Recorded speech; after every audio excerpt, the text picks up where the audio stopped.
is Dave Arnold, your host of Cooking Issues, coming to you live from the heart of Manhattan, New York City, Rockefeller Center, Newsstand Studios, joined as usual with Joe Hazen. How you doing? I'm doing well, man. Great to see you. Good to see you. We do not show today. Yeah, we do not have John. He had to, unfortunately, go to a funeral in Belgium, but at least he got to go to Belgium, which is a fantastic place. He's going to bring us back some fancy mustard maybe for next week when he comes back. We also don't have Quinn, I don't think. He's still sick. We have Quinn? We have Quinn from the upper left corner. You do. Hey, Yeah. Quinn. Great. Always great to hear from you. I miss you while you've been sick. Always good to have Quinn on the air. And then moving down the left-hand coast, we got Nastasia the Hammer Lopez in L.A. How you doing? Good, thank you. Good. And Jackie Molecules also in Los Angeles. I feel like if I could move to Los Angeles, I'm not saying I would move to Los Angeles, but I'm saying if it were possible, I mean, I hate the sun, but I do like the plants you guys have. You know what I'm saying? Wait, you should announce you're going to be here next week. We're doing, what do the kids call it? You told me yesterday. Post up. We're posting up at Thunderbolt LA. Yeah, right. Yeah. So it's like, so for those who like Patreon folks or people to listen, I have to go to, we'll talk about it later. I'm going to film something with the Momofuku Empire next week, and then which we can talk about, and we can sing the Star Wars theme and all that. But today in the studio, I am super pumped. We're going to have her on earlier, and we had to cancel for sickness reasons. Sohla El Waylly is here, author of Start Here, Instructions for Becoming a Better Cook, Internet Cooking Superstar, HBO Max, but like, right. Well, welcome. Thanks for having me. I like the arms. Yeah. Do you know that, like, apparently my wife tells me that, so like I was doing like kind of weird robot arms there. And when we were visiting schools for my younger son, Dax, I walked outside trying to find my wife, and I did the robot arms using my like hands to look for her as though my hands have eyeballs. And she was like, "You look like a freaking nut. What are you doing?" I'm like, "I don't know. I don't know what I'm doing. I don't know what my body does." You know what I mean?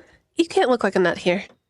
That's the great thing about New York. Do you know, way back in the day before 9/11, you could literally walk around New York with a sword, and people would just not look at you. They would just actively not look at you. You know what I'm saying? Good way to become invisible. Yeah. Carry a sword. Carry a sword, and nobody looks at you. You know what I mean? We used to literally go to the High Line and set off giant pyrotechnics, and no one would come bother you. New York was an entirely different place back in the day.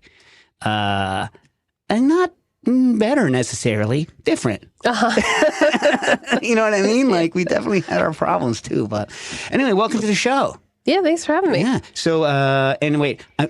So we have someone also behind us. And I know she doesn't have a mic, but we have Serena here. And Selena. I just want to have you acknowledge that you're here, because I hate not acknowledging people that are in the studio.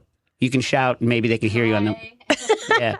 So, listen. She's dying right now. She's shrinking. I can see it. Listen, if you're in the studio, you have an opinion. That's my feeling. That, yeah. You know what I mean? Yeah. Yeah. Or if you're on the telephone, as Nastasia Quinn and I was going to say, call in your questions for Sohla to 917-410-1507. That's 917-410-1507 if you're a Patreon member. But apparently someone has already called in. So caller, you're on the air. Hey, Dave. This is Wes Hendrickson, living in Washington State. How you doing? I was doing great. We had some sunny weather, and I was making the hatchback the other day, which was delicious, and it got me thinking about grapefruit.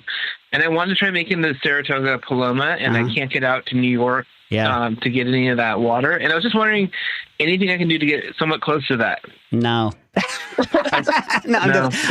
I'm just messing with you.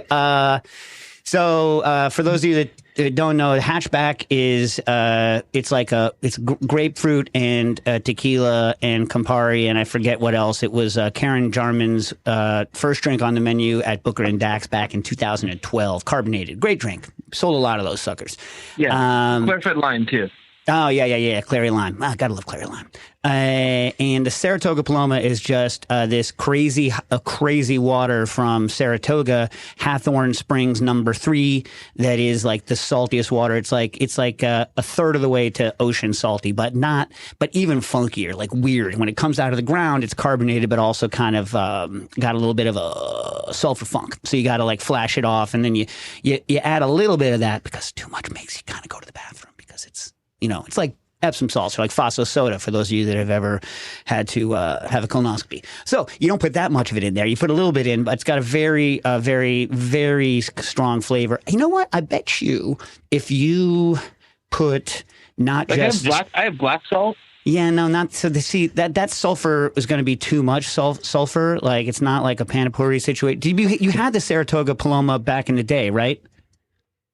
Or no? I've never had it. Oh, well, so then I could tell you anything, and you would think it's the same drink. Yeah, no, But, absolutely. yeah, You could just lie to me. Yeah, I could just lie, but maybe I will. I was going to say maybe my memory is that it's about a third as salty as the ocean, but it's got a lot of stuff in it that, for instance, it turns red when it decarbonates because there's a lot of iron in it. So there's not so much iron that it tastes like sucking on a nail the way that like Bigelow Quina, not Bigelow, the Faro Quina, which is I don't like it. I don't like irony tasting things. Anyway, maybe some Nigari. Use some Nigari, like a little bit of Nigari, along with regular salt, because that's going to add a lot of those other weird minerals. And, it's like it's stronger than Vichy Catalan by a lot. You could just maybe use more Vichy Catalan, but I don't know. Anyway, I wish I could be more helpful. What you need to do is go to Saratoga. Is it agar grapefruit? Is it centrifuge grapefruit? So we always use centrifuge grapefruit with agar grapefruit. If I don't remember whether I put simple in it, but you scale the simple back and up the grapefruit. Okay. Yeah. All right. Good luck with this. Okay. Let us know. Let us know. But of course, it would be easier if you had had the original. You know what I'm saying? Anyway. It would be. Yeah. I don't know. I guess it'll either taste good or not, and I won't know if it's legit. That's right. All right. It's like it's like me. Right. I want to find a Samoan restaurant or a Samoan person who can make me these coconut rolls so I know whether they're good before I make them on my own. The pagi popo. But because I'm going to make them the way that I want them, which isn't right. It's not wrong, but it's also, I want to see what it's supposed to taste like. Anyway. You're going to have to go there. Oh, man, I'm never going to go there. My whole life, I'm never going to go there. I've never been to Hawaii. My wife was born in Hawaii. You have even more reason to go there. I know. More than the average person. Yeah, I know. And she's never been back. She's a military kid. It's time to go. I know, but it's so far. You're going to go to California. Yes. So tack it on. You're like almost there. Yeah. You're like 90% of the way there. That would never happen. Yeah, that's Nastasia saying that would never happen. Oh, so now that we're here, we can. So yes, Nastasia. So we're like, this is the portion of the show where we spend a little time shooting the breeze over things we have cooked in the last week, or in this case, 2, because we weren't here last week. Did you have anything interesting or things we're going to do? Like I'm going to go to L.A. Nastasia and I are going to shoot some stuff with maybe with Dave Chang, maybe not, but at the Momofuku stuff, Major Domo, and that's all. Is that all blown over now? All the chili crunchness, the crunch, is the crunch crunched out or not? Like, I don't know. Yeah, are you following the? I am following the crunch story. Yeah. It's so funny. It's like everything ping pongs back and forth, but like I can imagine it happening. Like having been behind the scenes at Momofuku before, some lawyer somewhere was like, you know what? Ain't nobody trademarked the word crunch with the word chili attached to it. It just hasn't been trademarked. I see an opportunity. Let me trademark it. Because they trademark anything and everything, like any lawyer. They get anxious. But then everyone there has a killer instinct. So when someone says, hey, maybe you shouldn't have done that, their first instinct is to be like, whoa. I could do what I want. You know what I'm saying?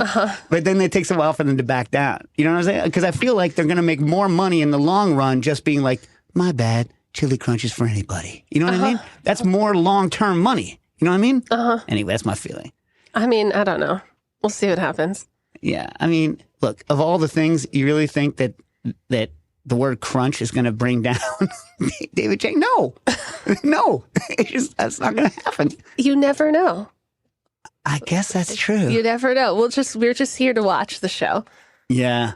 Wait, so you're just holding out. You're holding out judgment. You're withholding judgment based on not knowing, or based on you have a judgment but you don't want to say it. The second one. I love it. I love it. You know what? Prudent. Prudent. That's why Selena's here. Yeah. To keep you prudent. All right. All right. So did you have anything interesting over the past week that you've been making or doing different from the normal, all the things that you do? Or Well, I'm kind of on like a chicken cutlet journey. I don't like chicken breast. you know why? Why? They're not as good. They're not as good. No, but like we always get a whole chicken and then my husband eats the breast and I eat everything good. This is like the opposite of my wife. My wife prefers, she doesn't prefer white meat, but for chicken salad, she prefers. For health? No, hell no. Okay. No, I think please. that's the main reason why people eat chicken breast. I don't know. For chicken salad, she likes the white. Where on the other end of the line, where you guys sit for white meat, dark meat, and then also separately for chicken salad? Because I had to make chicken salad last week. What do you guys? I'm a dark meat guy. Dark meat guy, Stas? I'm dark meat. Yeah. Yeah. Dark meat, yeah. Quinn? I mean, I would say I like the breast for cutlets because I feel like it gets really thin and, there's no variation in texture. So you can get like a nice, thin, consistent cutlet. Also, in terms of like using it up, I like grinding it with duck fat and chicken heart to make a ground. That's very Quinn. All right, so with these in mind, so talk about what your cutlet experiments with apparently or were you using breast meat, or is this a use for the breast meat, in other words, or were you doing thigh cutlets? I'm trying to see if there's a world where I could like chicken breast. Oh, yeah. Without, I like it if it's dry brined. We're going to get into this later. You hate dry brine? I hate the word. It's salting. Yeah, I know. It's so stupid. It's salting. We've been doing it since forever. But it's the time. Yeah, but people have salted for a long time. Yeah, it's just long how do you time. explain to people that they have to wait? Salt? Wait. It's very hard to get people to desalt it. No, well, okay. So as a recipe developer, it's really, really, really tough to tell someone you got to wait 24 hours. They get so mad, they'll move on to the next recipe. But calling it brining is not going to make them do that anyway. It's not like they brine for long enough if they're going to brine it. No, it's the sell. It's the marketing. It's the chili crunch. I hate it so much. You know what I mean? I get it, but you got to just... It's salting. You need to make people feel like they're doing... wet salting? Wet salting? Yeah. That sounds disgusting. Yeah, wet salt. Hey, baby, wet salt. I don't want to go to that party. The wet salt party? It's you got to sell it. You got to convince people that there is a point to this. So sometimes you need to add a little term that maybe doesn't need to be there, but it makes you feel sophisticated. I dry and brined this turkey. It just makes me, I understand. Yeah. I understand. Yeah. But I want people to do it. You want people to salt? I want people to salt for an extended period of time. Give it long enough time that it dissolves, reabsorbs, becomes dry. Yeah. Okay. All right. Okay. We have a question on this. I think later. Wait. So was there a world? Yes. If you salt the hell out of a chicken breast and then fry it real quick, it does taste good. It does taste good. I was trying to do it without the salt because people want a same day. Well, the thinner spontaneous recipe. Breaded and fried is what I tried. Francese, piccata, and classic panko. Yeah, piccata is one of the few words where it tastes good and sounds cool. Piccata is good. Francese's not. No, I don't want the egg. No. So here's what I do. See what you think. Have you tested this one? When I take a breast and I'm going to do this, I put it down triangle shape, right? I take the knife and I cut flap over. So now it's like a bigger triangle. Then I salt it before I pound it, and I pound the salt into it. Oh, I haven't tried that. I've been salting after. Yeah. I salt it, and then it also, it breaks up the fiber a little bit. You can see it oh my God, what are you doing? Plastic wrap over. Do you plastic wrap over yours? Yeah, because it's real messy. Yeah. You frying pan, or do you have a mallet? Or something else? What do I... Rolling pin. Oh, rolling pin. Mean. You're mean. Is that mean? Yeah. Because it's not... Because you think about it, you hit somebody and it's got a smaller point of contact. It's many, many small hits. Yeah. To really break down that chicken, that's how life gets at you. Lots of little You're like Kubataning this thing. I like that. Yeah. Anyway, see whether you see a difference salting beforehand. Yeah, I'm gonna try that. I also put a little sugar in. Okay. Because I'm always I don't know, for some reason, for years and years, we were 2-1 on stuff. For like, the hand mixture was like 2 salt, 1 sugar for like fish and whatnot. Mm-hmm. And so I just got in a habit also with chicken, not with beef, pork, chicken, fish. So do you, in your salt cellar, do you have it already mixed with salt, like with sugar? No, I should, but I don't. I used to, but like I can't keep things that you can touch anymore because he doesn't listen, so it's fine. Blow up but Booker, my older son, will just like go into it with fish hands. And so like, things get clumpy, and he'll also like, he'll like grab into the sugar bowl, like, and then like lift it with the sugar, like over my shelf, over my coffee machine, over everything, over the floor, and then over where he has like. How old is he? 22. 22? 22. So, you're going to say 12. No, 22. So anyway, so salt and sugar in my house are in diner pours. Like the R2D2 diner pour? Mm-hmm. Yeah, which sucks. They suck to cook out of. Because what you want to do is go. Yeah. I'm interested to see how I have to change my life because our kid's 7 months. It all depends. Can't do anything yet. Depends on the kid. Right now, she just hangs out in a cage. Yeah, awesome. That's the best time. Yeah. That's the best time of life. You can get a lot done. Yeah. Look, it all depends on the kid. We'll see. Yeah, that's the joy of being a parent. You find out that kids are individuals. 22 though, he's not even in your house anymore. Oh right? yeah, he is. Oh, okay. I was like, go back to the salt cellar. Yeah. Long story. Anyway, so so that was what you're doing, chickens. Just chickens, trying to like chicken breast. What I don't like is paying extra for chicken breast. Any MSG in your chicken salt situation? Sometimes, yeah. You use MSG in the book. MSG really helps the breast. Yeah, it just makes it taste meatier. So Quinn's basically saying that it doesn't have its own flavor and requires MSG. I'm just messing with you, Quinn. I'm just messing with you. Anything to make it taste better is fine. You know what I'm saying? But yeah. All right. So what about you, Quinn? You always have something you like to cook.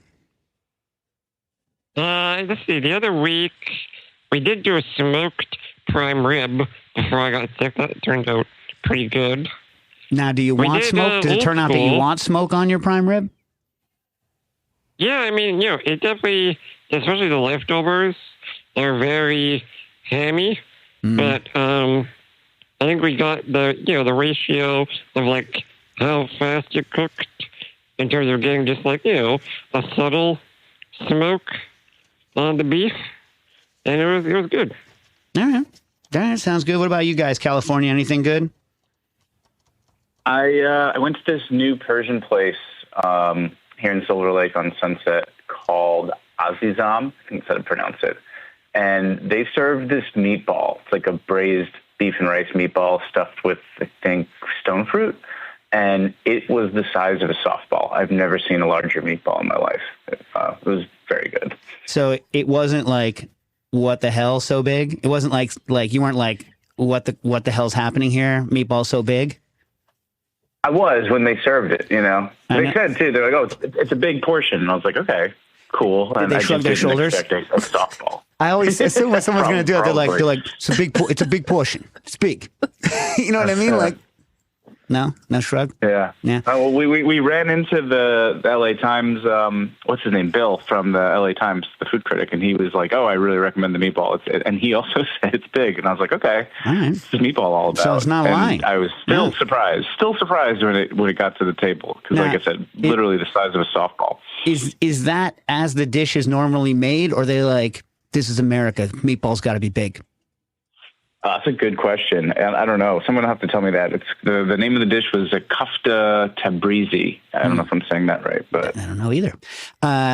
So I have a similar story from a couple of weeks ago. I went to our storage unit, and afterwards, we went to this Mexican place in Stamford. Do you know that Stamford has the worst architecture in the entire country? Stamford, Connecticut. Yeah, I don't know this. It's true. Do you ever drive up I-95?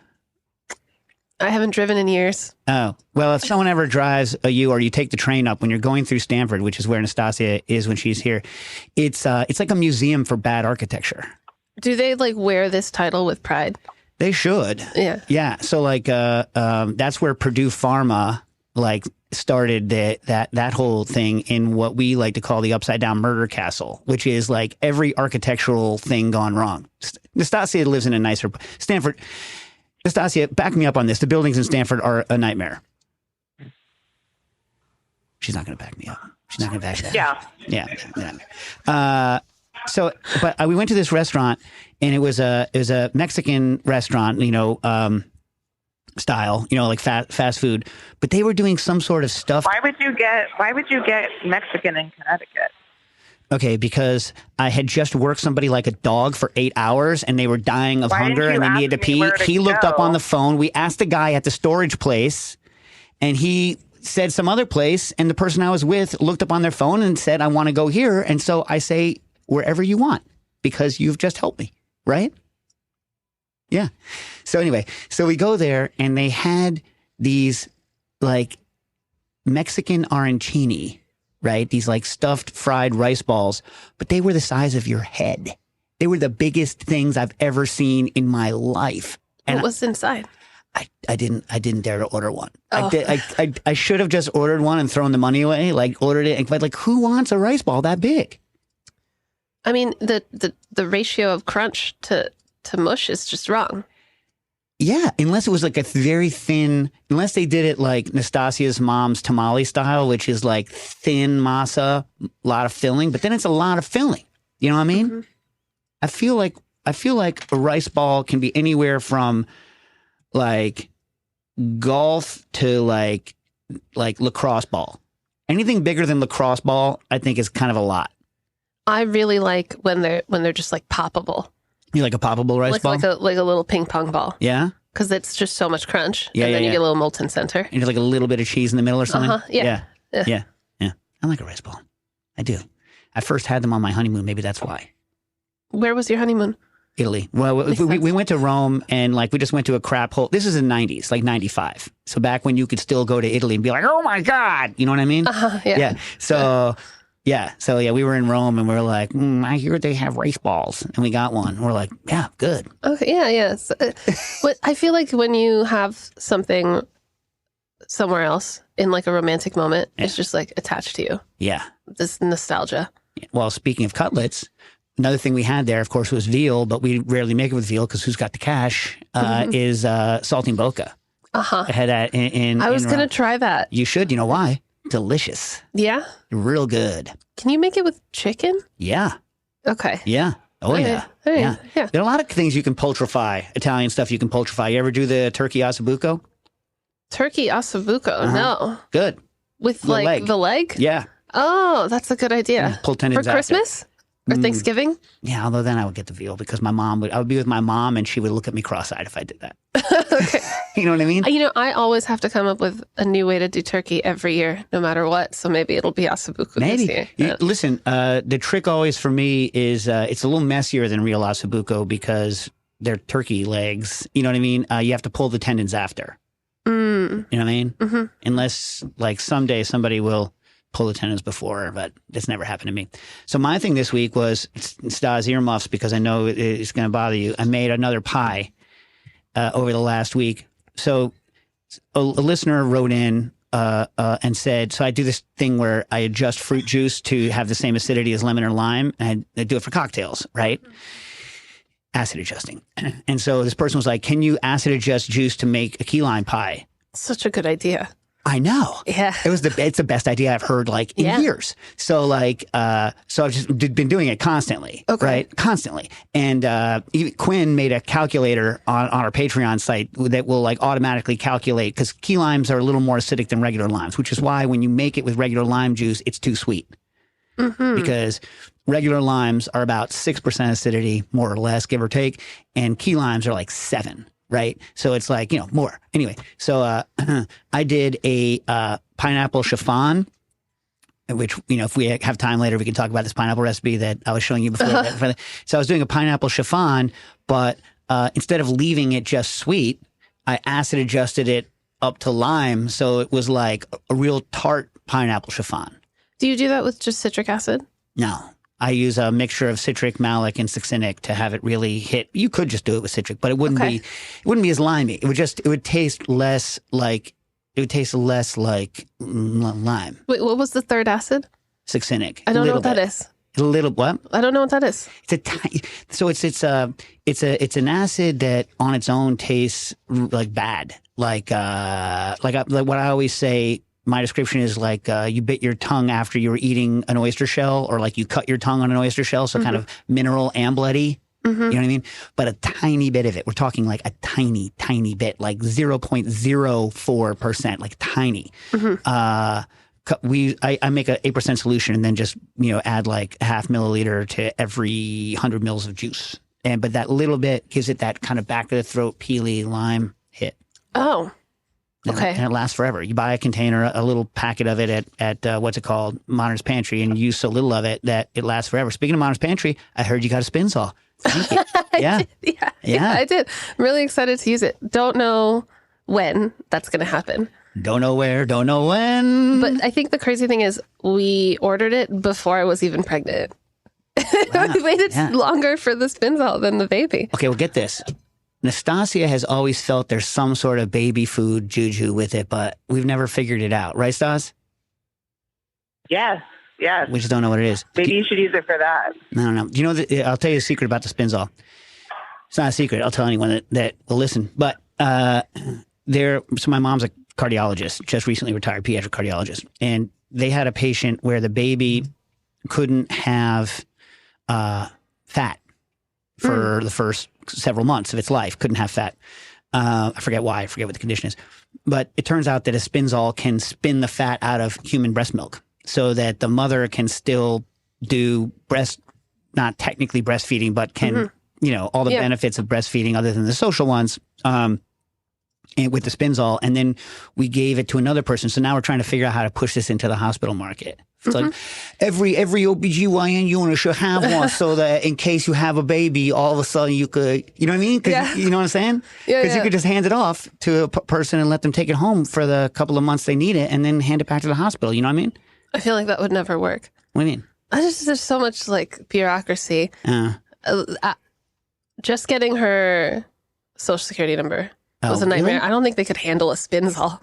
You mean the hospital does that for you? It's like buying a car now? They give you the social security number in the hospital? They're supposed to. They're supposed to set it up for you, and you're supposed to call them and get it back, and then you can set up your insurance. It really is like getting a car. I can't imagine if they had to do like a Spinzall program. Imagine it. Well, it's very rare. It's only when it's when there's a lot of intervention. So usually you have a pretty on point person at that point. What you should do is set it up with the insurance company to get them to cover it, like they do with the breast pumps. Oh, they cover breast pumps now? Yeah. Really? Wow. 1, Wow. I believe. Well, how many do you need? Yeah, how many do you need? Are those pumps still as bad as they used to be?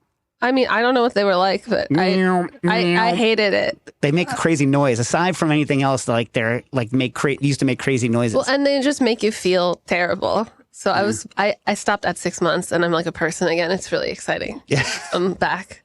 Yeah. But the first thing we wanted to make in the Spinzall was there was like a banana drink you had at Booker. Yeah. That was our favorite. Oh, nice. Cocktail. Oh, beautiful. So we're going to clarify banana. Bananustino. That's the way to do it. That's what it was called. Yeah. I had a lot of those. Nice. Well, appreciate it. Well, maybe soon.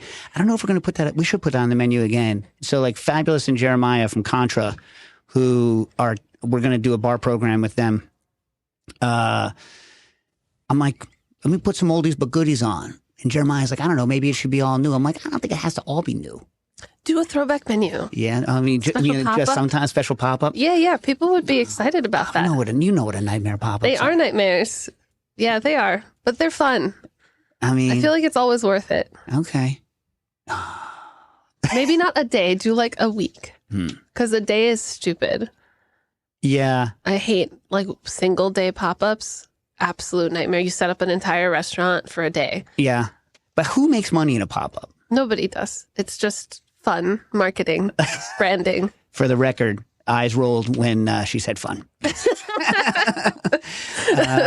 Yeah. All right. All right. So let me get to some questions for you before we run out of time. So this is a chicken cleaning question. Okay. Are you interested in chicken cleaning? You have theories on it? I don't know. Now I'm worried. Dave Kleiman. So I have an issue with not cleaning chicken, i.e., in other words, doesn't like it when people don't clean chicken. Like wash it? Correct. Uh-huh. Yeah.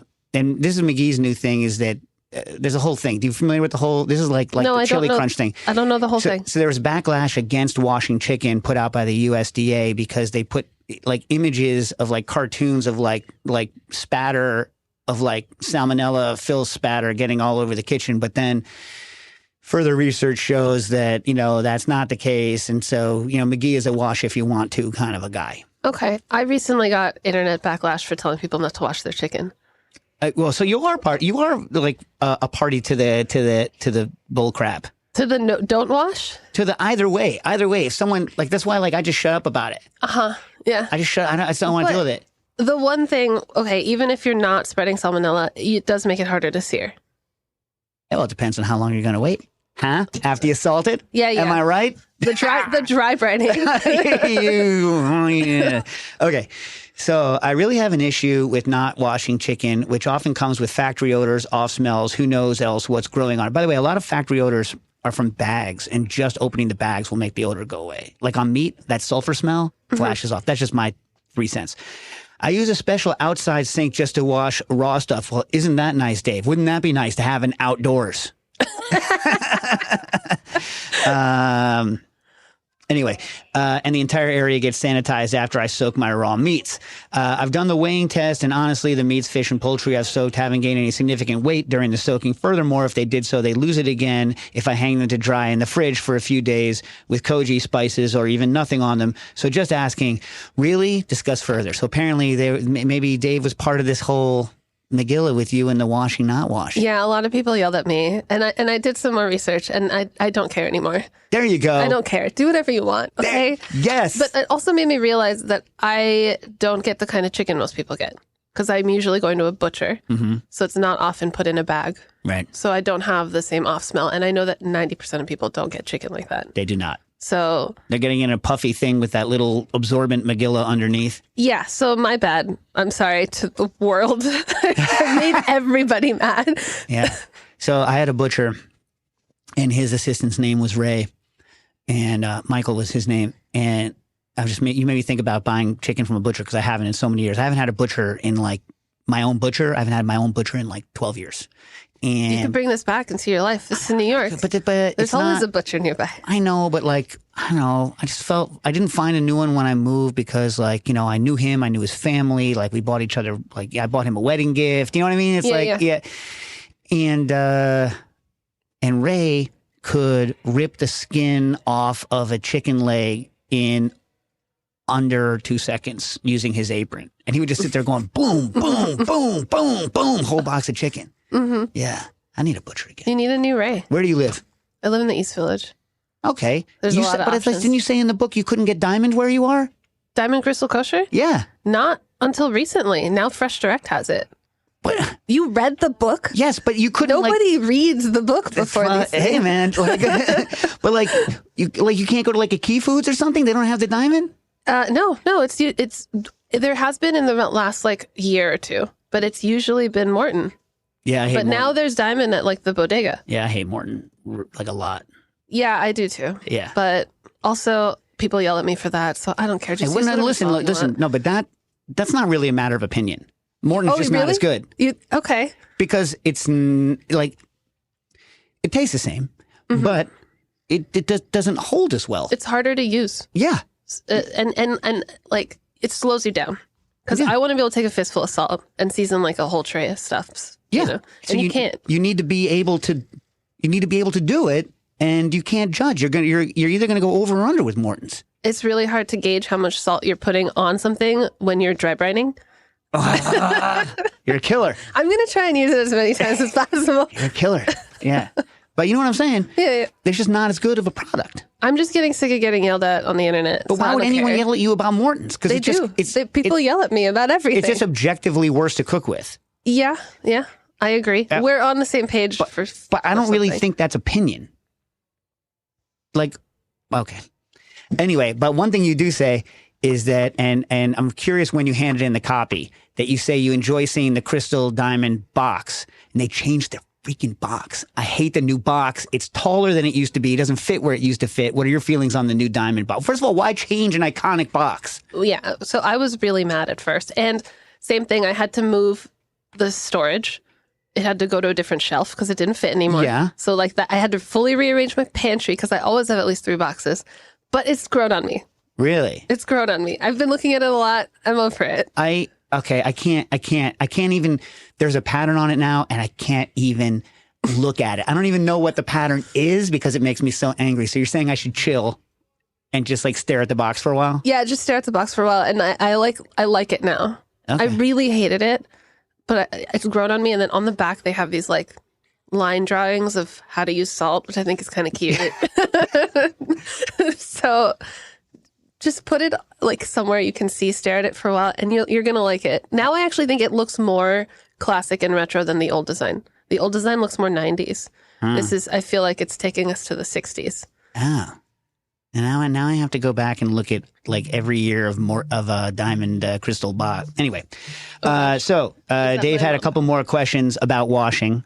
So, and you do a lot of rice work in the book. If you're interested in rice, you do a lot of rice book. And by the way, before I even get to his question, you mentioned something that I've never had the guts to try. So in your risotto, you're like, you could use, so you're like carnaroli, arborio, sushi rice. And I was like, what? It's good. I'm not saying it's fine. not, but I've never had the guts to try it. And I have sacks of like Coco Rose sitting around because Booker loves sushi rice, and that's one of the things he knows how to make. Again, giant mess, but with the fanning and all, nightmare. But but I've never tried it. Was there a difference? Is it different but good, or is it just pretty much similar? I feel like it's very similar. Yeah, especially if you take the time and like toast it. Yeah. And we often have sushi rice, but we don't always have risotto rice because we have a lot more sushi rice. It's also overpriced. It is overpriced, and I think it's fine. Just like use some tamaki gold. Yeah, the very, very, very good sushi rice is still not nearly as expensive as okay carnaroli or arborio. Because it's branding. Because it's Italian. If you say dry brine again, I'm just oops. So because I made a style of risotto last week. So that's the thing I was going to say last week, other than the pie. So we had JJ with what was JJ's book called? The rice book. When he came on, what's his book called? I'll get it. Anyway, from Field Trip Restaurant. Yeah, and so he was talking about John mushrooms, which is a Haitian mushroom.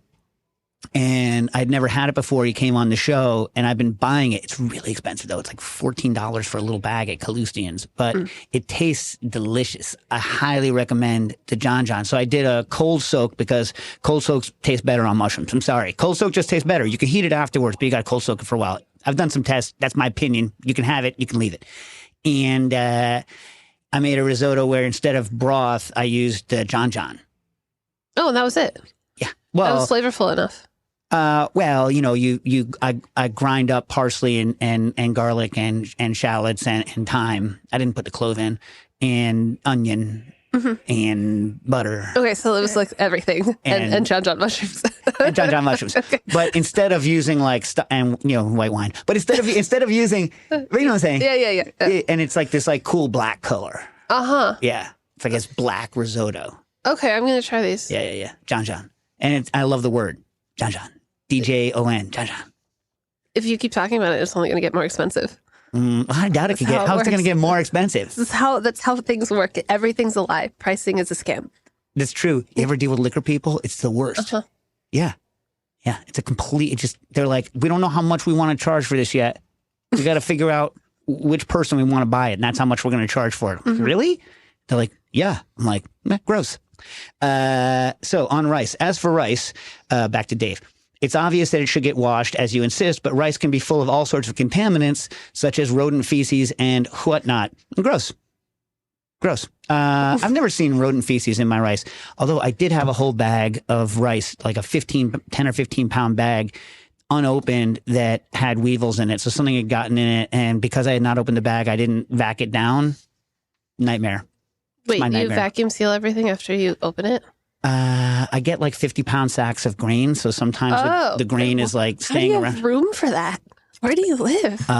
So this is a bone of contention in my family. Oh, okay. Yeah, like, so I'm only allowed to have a certain amount, but I buy the half-gallon mason jars, and I seal down half-gallon mason jars with it because it's enough to kill, and nothing ever grows. And so since I started doing that, I've never had weevils, ever. And I have a lot of grain in the house. You know, I've had problems with hams getting attacked by bugs. Anything I used to keep open in large containers or whatever, like, it's, you know what? It's okay till it's not.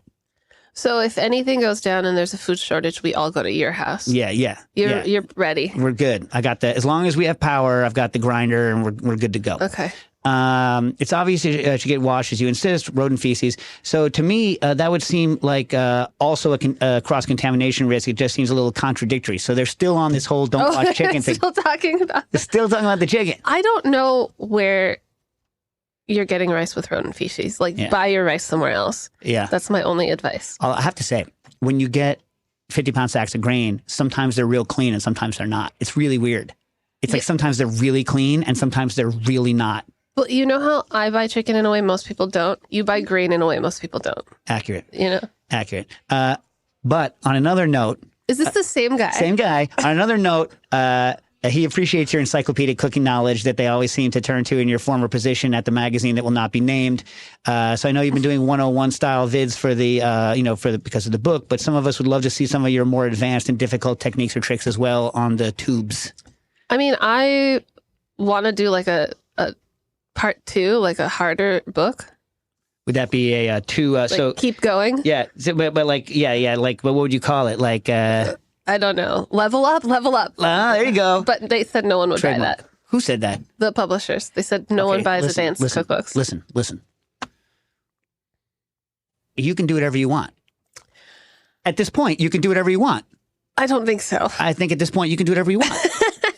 I think so. You know, I'd still like to make a living. I'd like the book to sell. And I think people will buy it. You think people will buy it? Look, 1 billion people bought Kenji's first book, right? Food Lab. And then he's like, I want to write a 1,000-page book on woks. Mm-hmm. Right? And did it sell as much as Food Lab? No. But it sold because he's Kenji and everybody had Food Lab. You can do what you want. Uh-huh. Yeah. I don't know. I'll think about it. But yeah, I would like to. Yeah. People appreciate honesty from people. You're honest in this book. You'd be honest in the other book. People appreciate it. Mm-hmm. I think. That's my opinion. Okay. Now, I'm not rich, so don't listen to me. But that's just my feeling. Jason Lynn, hey, so I've been a huge fan since the Serious Eats days. My question is, has your approach to recipe development changed with the shifts in the way that people predominantly access food media? And if so, in what ways? Thinking along the lines of print recipes to digital articles to long and short video formats. And if you want to, like TikTok lunacy. Mm-hmm. I mean, I think I have a different strategy for every outlet. Like with something like New York Times, they want easy weeknight meals. Stuff that you use minimal bowls and happens in 40 minutes. So, because it's like people who are looking to New York Times cooking food, they just like need help on a Wednesday night. So I go really simple. And then for like the book, I was kind of thinking more about teaching. Because when you have a book, you can like sit down and take more time with it. It's not just like, I need something right now. I need to get dinner on the table now. So that's why a lot of the recipes in the book maybe take a little bit longer. The writing is a little bit longer. I go more into detail because I want it to be more about teaching you instead of just like, here's a quick recipe. And then with Instagram and TikTok, I think you just have to like get people's attention. And it doesn't necessarily have to be executable dishes. For you know, people just want to see you do something. Like one of my biggest TikTok videos is just me making pie crust that no one is going to make, but people just like seeing how this mass of flakes turned into a dough. They just watch it with no... It's more entertainment. Huh. I think TikTok and Instagram's entertainment, the book is teaching, and then other outlets like New York Times, Bon Appetit is more like a resource. Yeah. I don't know if that makes sense. Yeah, I mean, it makes sense to me. I don't know if it makes sense to... I don't know if I answered the question. Yeah. I think you answered it. Azu writes in, hey, Sohla, big fan. Was sorry to hear about the annoying gatekeeping comments you get when you put out brown recipes. You could talk about that if you would like to. My girlfriend is from Bangladesh and has always been excited by the prospect of getting to see more Bangladeshi recipes from you due to the lack of English resources. Any plans for future recipes in that vein? Would completely understand if you felt it wasn't worth the baggage of dealing with toxic randos on the internet. Food content on Instagram seems to have some of the most toxic comment sections I've seen anywhere. And also, would you happen to know, or would you be willing to say if you do happen to know anything if Stella Parks, that's Brave Tart for those of you that don't know people's names and monikers, is ever coming back? I don't know if I'm allowed to speak for her. Yeah, well, but you she don't have is to, alive and well. Yeah. She's doing great. Great. Stay tuned. Love it. Yeah. I like making a Bangladeshi cookbook is something that I also thought about because I think it'd be great to do something kind of like Rick Martinez going through the different regions of Bangladesh, because it is a lot of people, their perspective on it is they don't know what's different from it compared to Indian food, and what little they know about Bangladeshi food, it's like a monolith, and it's not. It's very divided by all these rivers. There's very unique cuisine and culture in every little corner.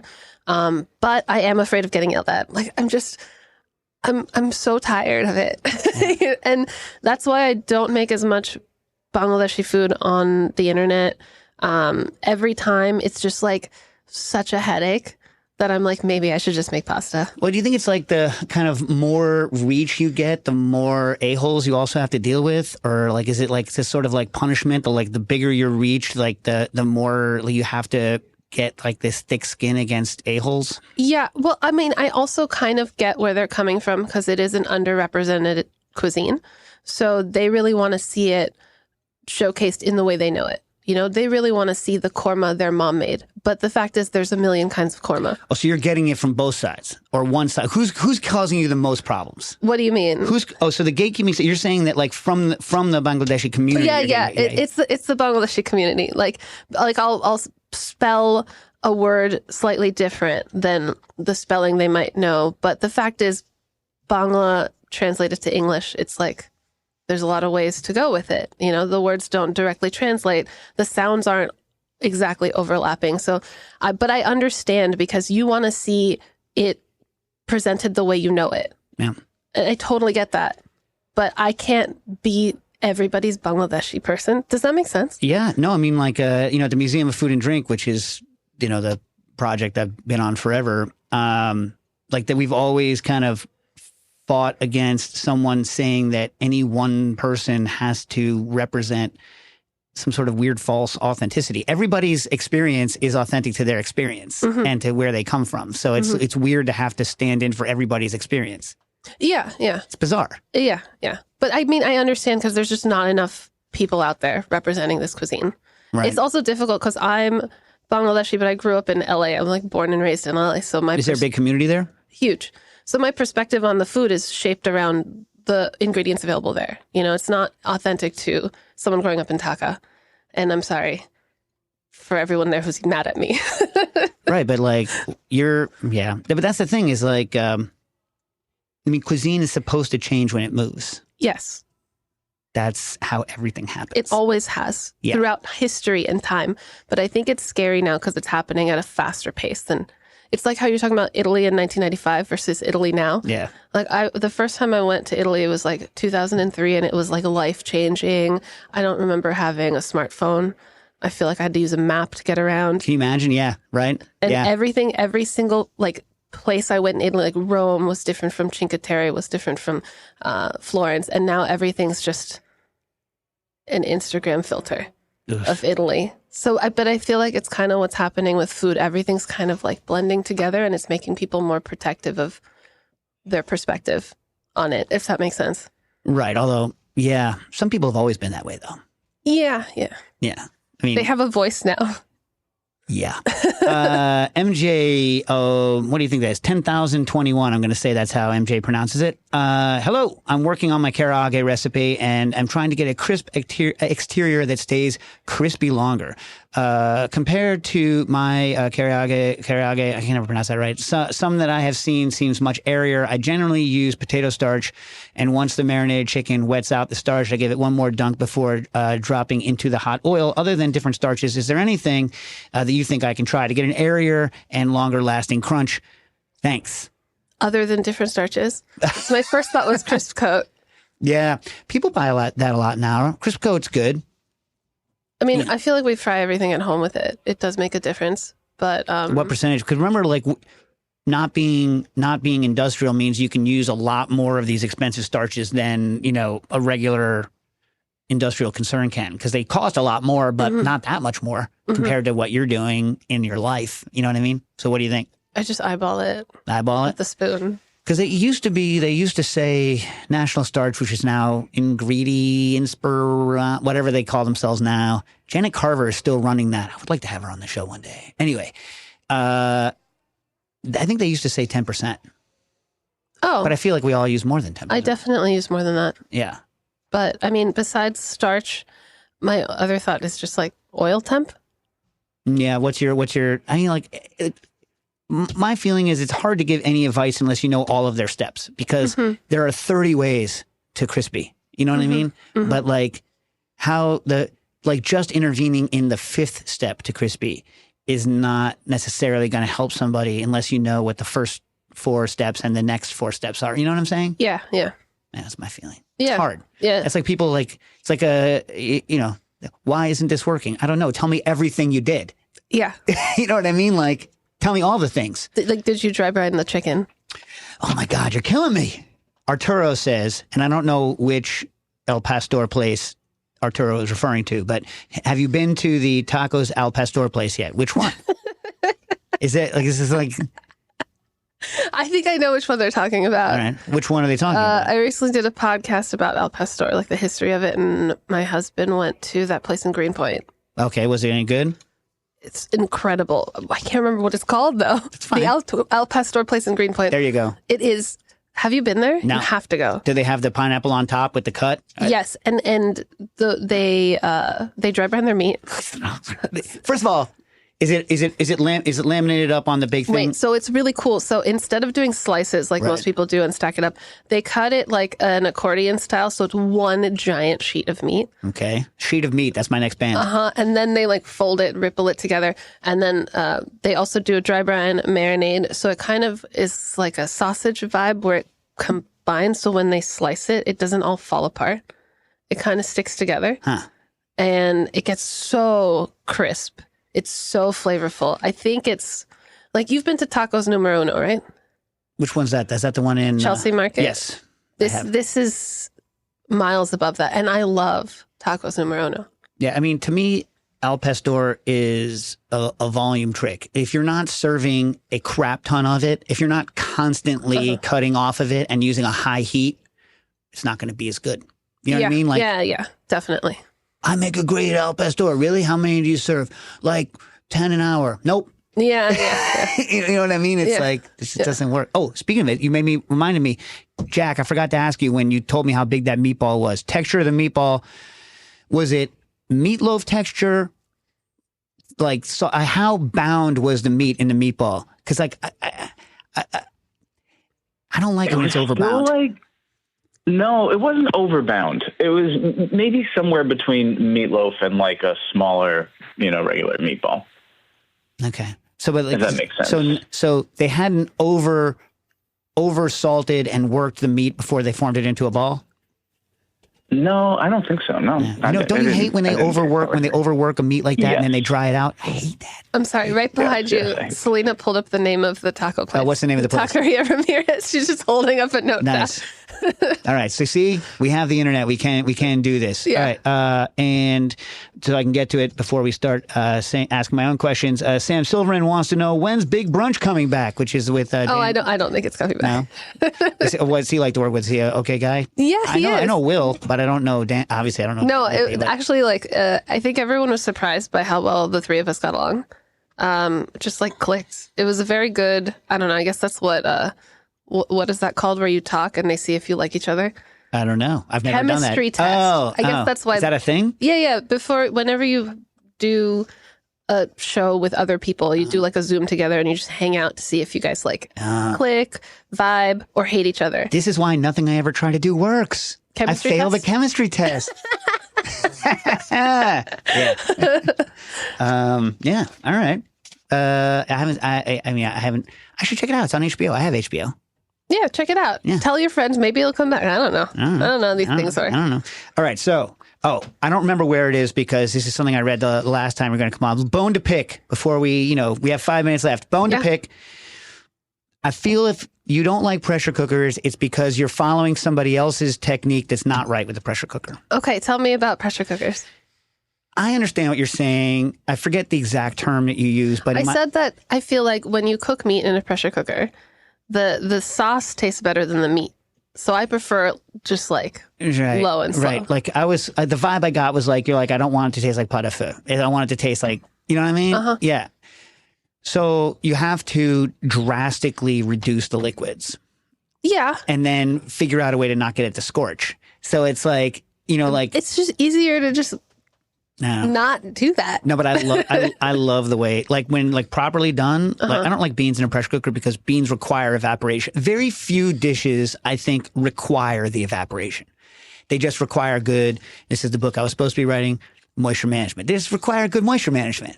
Right? Wait, are you writing a book called Moisture Management? Yes, but I put it on pause to do the 10th anniversary of the cocktail book, and then I got to get back to moisture management. Everyone says I shouldn't call. Everyone who listens to this show says I should call it moisture management, and you should everybody not else call it moisture. Everybody else says it should not. Just listen to me with the branding and the marketing. Yeah. It just sounds like. How about this? Yeah. How about this? Ready? The miracle of moisture management. No, it just doesn't sound like it's about food. The miracle of moisture management. No? All right. Anyway, I feel like, I go through a lot to kind of get the moisture levels to come out right when you open it so it doesn't taste like you've done a braise with too much liquid. You know what I mean? Or a stew. I know you go into the difference between braise and stew. The wavy line between. No. I was worried about you reading it. I don't know, because you know what you're talking about. Yeah, Most people don't. Look, I think there's obviously any cook you're going to agree with and disagree with thing, but I love the approach, and I like so like for instance this sushi thing blew me away, and also I want to know because I have never made halva, and you're like Americans halva game blows anyway because we don't know anything about it. So and I was going to ask you because you call out some brands of tahini which actually aren't easy to get locally. I don't think the ones that. What do you do when you get a tahini that is just like a brick with the oil on top? Is there any decent way to stir that back together? It just sucks. You have to take it out of the jar. You can't do it in the jar. You can't do it in the jar. It's annoying, but I'll put it in a bowl and whisk it. Yeah. But it's worth it because once you take a second, do it while it'll hold for a little bit. Freaking hate that. Because is there anything stiffer than when you try to jam the spoon into the bottom and then try to get that? Anything stiffer than that? No, it doesn't. It doesn't work. But you just gotta make a bowl dirty. Yeah. So you call out like chickpea halvas. Have you ever tried any of those? Like what are those other ones like? The texture of those? I tried one. I tried a chickpea one recently. Good. And it was delicious. I couldn't nail the texture. I've only tried it once. I need to try it again. But really, really good flavor. You kind of make a roux with chickpea flour and ghee. And then you add I was trying to do the pulled halva. So I tried to, you have to set the sugar in like a mold, like a ring mold. So it cools down at an even rate. We have 2 minutes. And then you pull it. But I poured it on a silpat so the edges crystallize. But the flavor is so amazing. I'm gonna try it again. Yeah. Are you gonna post a recipe for it? I don't know. People don't do care. A lot of these things in private. Oh, yeah. All right. I mean, that's the kind of stuff that's the kind of content I'm like, ooh, chickpea halva. Because I'm also fascinated with this idea of the interchangeability in Italian cuisine, in Southern Italian cuisine of chestnuts and chickpeas. You know what I mean? Like we make this cookie with chestnuts or chickpeas if we don't have chestnuts. You know what I'm saying? Yeah. Interesting. When you were at Del Posto, were you savory side or pastry side? Savory. Savory side. That's where I made those tiny arancinis. Yeah, there you go. Well, those are going to have to... Did you have to put the gold dust all over them? Yeah. Those were really hard because the center were completely molten. Yeah? So it was pretty tough to roll, but... Yeah. You get yelled at enough, you figure it out. Hopefully you're being yelled at by people days is over. Hopefully that is over in the kitchen in general. Homemade mayo, you actually think it's worth it, huh? Come on. What if I'm going to add a bunch of flavor to it? Then not, right? I still think it's worth it. Okay. You have to convince me. Here's an idea. Here's an idea whose time has come. Deviled egg dip. What? Because nobody wants to pick up. I do. I'll eat a whole plate of deviled eggs myself because deviled eggs are delicious. But like this deviled egg dip, I thought this was a genius idea. Are people going crazy for deviled egg dip? Does people even picked up on the fact that you could make deviled eggs into the flavor of deviled egg into a dip? I noticed no paprika, instead like the akura, but that's fine. Like we can be different. Yeah. You know what I mean? But Yeah. like, have people picked up on this? I believe so. Yeah, I think so. All right, nice. Joe's gonna kick me off the air before I get to all my questions. But listen, Sohla, come back anytime you want. Okay, cool. The book is Start Here: Instructions for Becoming a Better Cook by Sohla El Waylly. Buy it anywhere you buy fine books. It's I think we have it for our Patreon people on discount at Kitchen Arts and Letters, where I hope you buy your books if you're from New York City. Thanks for being on Cooking Issues.